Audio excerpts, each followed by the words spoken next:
The SF-26 was fast enough to win, so why did Hamilton finish fourth? Ferrari matched Mercedes' pace within 0.050 seconds per lap in the final stint. The SF-26 was fast enough to win. So why did Hamilton finish fourth? Because the most strategically intelligent person in the Ferrari operation on Sunday wasn't sitting on the pit wall. He was driving. There's a sentence that came through Ferrari's radio in Melbourne that nobody inside Maranello wants to talk about. It wasn't shouted. It wasn't emotional. It was worse than that. It was calm. Asterisk, at least one of us should have boxed. Asterisk, Lewis Hamilton. Lap 12. Virtual safety car active. Ferrari sitting first and second on track. And the man in the cockpit, not the engineers, not the strategists, not the pit wall, was the one running the numbers. So here's the question that's going to follow Ferrari for the next 19 races. Is Lewis Hamilton already doing two jobs at Ferrari? And if he is, what does that say about the team he joined to win a championship? Asterisk, asterisk. Let's be fair here, because this story deserves fairness. Ferrari came to Melbourne with a genuinely competitive car. Friday told us that much. FP1, Charles Leclerc goes fastest. But here's the detail that got buried under the headline. The SF-26 was deliberately harvesting energy instead of chasing top speed on the straights. Super clipping, the engineers call it. Ferrari sandbagged on a Friday morning and still went half a second clear of Red Bull. Half a second, without trying. Hamilton, in only his second weekend in Ferrari Red, was calm, methodical, and already working precisely with the pit wall to fine-tune engine braking maps. The moment the calibration shifted, he found 3/10 almost instantly. His engineers didn't expect that. Leclerc didn't entirely expect that. But there it was. For about 45 minutes on a Friday morning, everything felt possible. But here's where things get complicated. Qualifying unraveled quietly. Q2 hit Ferrari with engine deployment issues and battery therm. Al warnings. Hamilton walked into Q3 with depleted electrical reserves. Analysts estimate roughly 85% battery charge compared to Mercedes running at full capacity. On paper, that sounds manageable. On a lap measured in milliseconds, it's the difference between the front row and the fourth row. The SF-26 was topping out at 321 kilometers per hour on Melbourne straights. The Mercedes W17, 328. 7 kilometers per hour. That forced Hamilton to push harder into corners, load the tires deeper, spin the rubber he needed for Sunday. And when he asked his engineer Carlos Sainz Sr. exactly where those 4/10 were hiding, he wanted specifics, mechanical reasons, electrical mapping detail. What he received was generic sector data. For a man who spent years building a telepathic relationship with Peter Bonington at Mercedes, generic is not an answer. It's a wall. And Hamilton is not a man who accepts walls quietly. Now here's the uncomfortable truth that the Melbourne result almost concealed. In the final 20 laps, once both Ferraris were finally on the same compound as the Mercedes, Leclerc was matching George Russell's lap times within 0.050 seconds per lap. 0.05. The SF-26 is not a slow car. It is not an uncompetitive car. When the tires are right and the strategy is clean, it belongs at the front of this grid, which makes what happened on lap 12 so much harder to process. Isaac Hadjar's Red Bull stops on track. Virtual safety car. The pit lane opens.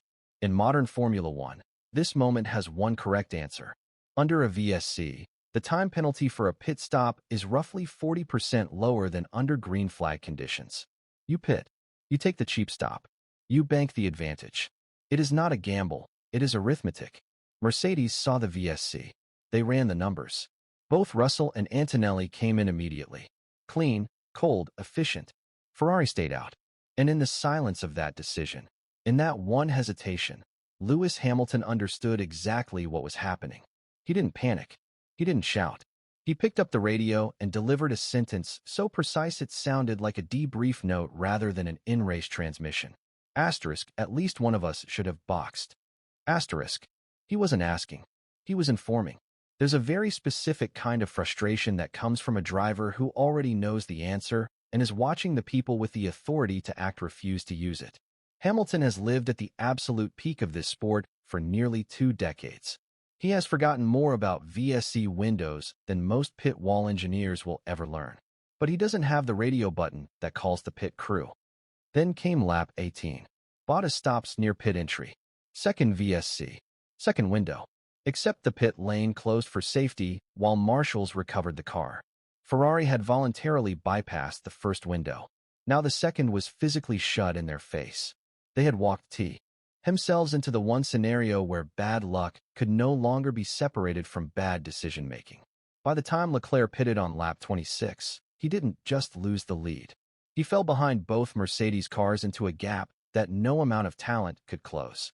Hamilton, delayed further, was resigned to fourth before the final stint began.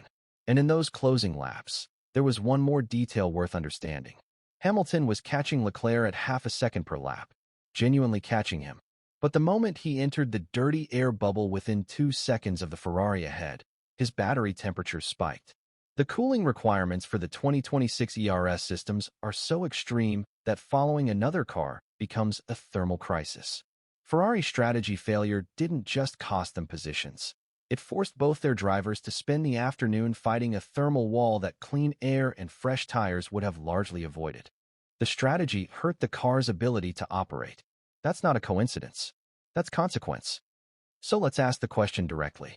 Is Hamilton already running Ferrari's pit wall? Not officially. Not on paper.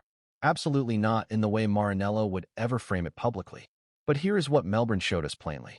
Ferrari's most strategically correct call of the entire race came from the cockpit of car 44 at 200 miles per hour. Not from the pit wall. Not from the data engineers. Not from Fred Vasseur, who later described the race as chaotic, which is true, but chaos is precisely where elite strategic thinking earns its money. Hamilton didn't come to Ferrari to manage chaos from behind. He came because he believed Ferrari could match his level of precision. His post-qualifying words were deliberate. People will not see that person again, meaning the helpless, frustrated Hamilton of his final Mercedes season. He drew a line. The question is whether Ferrari's pit wall has crossed it with him. Here's what makes this genuinely tense rather than simply critical. Ferrari has the raw material. The SF26 is fast. Leclerc is world-class. Hamilton, in the right environment, is still the greatest racing mind on the grid. Fred Vasseur understands pressure. None of this is broken beyond repair. But there is a trust architecture being built right now between Hamilton and his team.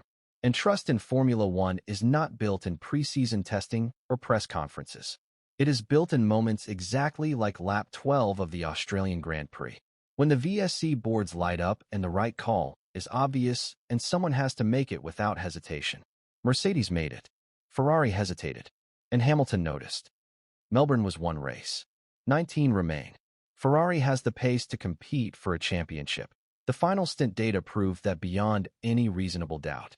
But Lewis Hamilton did not leave the most successful team of the modern era to spend Sunday afternoons teaching his pit wall how to read a VSC delta. He came to Ferrari to be the final piece of a puzzle. Right now, he might be carrying too many of the pieces himself. And if that gap between what Hamilton knows in the cockpit and what the pit wall executes in real time doesn't close before the championship picture becomes clear, Melbourne won't just be remembered as a missed opportunity. It'll be remembered as the moment Ferrari's greatest signing became their most expensive problem.